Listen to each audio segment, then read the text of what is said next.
Good morning, good afternoon, or good evening, and assalamu alaikum. Today is Sunday, July 23rd. This has been an exciting week. I finally got PGW completely paid off. Now I'm working on Home Depot for this week, and then I start with the credit cards. Um, it's been interesting. This journey for this stage required me to learn more information and add a few accountability books to the schedule. Wealth building is about discipline. It's not just discipline in finances, but it's discipline in your life. And that's what brought me to Islam, is that I didn't feel like I had enough spirituality to continue living the way I was. I wasn't happy. I wasn't happy with my condition, nor the condition of my community.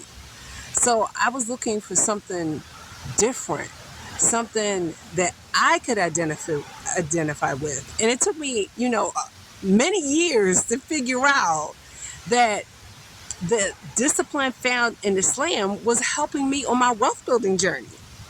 So for me, discipline starts with prayer and then exercise and then finding a job that's not toxic and then having financial discipline to reinvest in the community.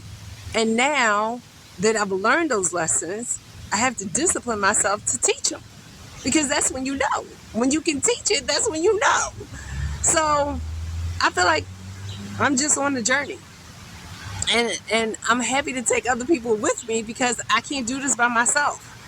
I bought 2 books, one book to help me write down my debt financing strategy, and another book to learn new information. And Tiffany Alici give you great information.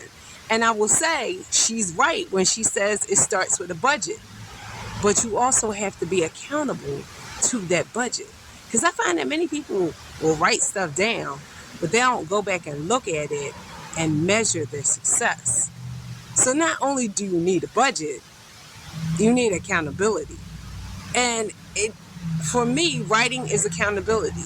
Writing is accountable to myself, but I also have an accountability partner that I talk to every single day. And he's the latest accountability partner, but Tara Colquitt was my accountability partner for 9 years. So I was already in the habit of holding myself accountable to somebody else. So now I'm just adding stuff on top of the accountability. Now, do I do the things that got me here? No, I don't. I had to get better and be more efficient in those practices to get to the next level. So yeah, I started with cardio, but David Miller told me, no, that's not going to cut it. You got to do those weights, whether you like it or not. So as I've gone to the next level, I had to add more stuff. I still do my cardio, but I do my weights in my yoga room once, I would say 3 times a week. We'll get there. Well, I'm not there yet. But I also had to, figure out what to do with food. And it wasn't until I read Cashing Out that I knew I even had a problem. See, I felt like I can reward myself with food since I work out. And you can within limits. And that's why you need discipline. So on my wealth building journey, and when I set up my structure, I'm going to say you have to want the discipline in your life. Not only must you like it, must you enjoy it, must you know that it's the discipline that's making you wealthy. Assalamu alaikum, and thank you for joining me. Bye-bye.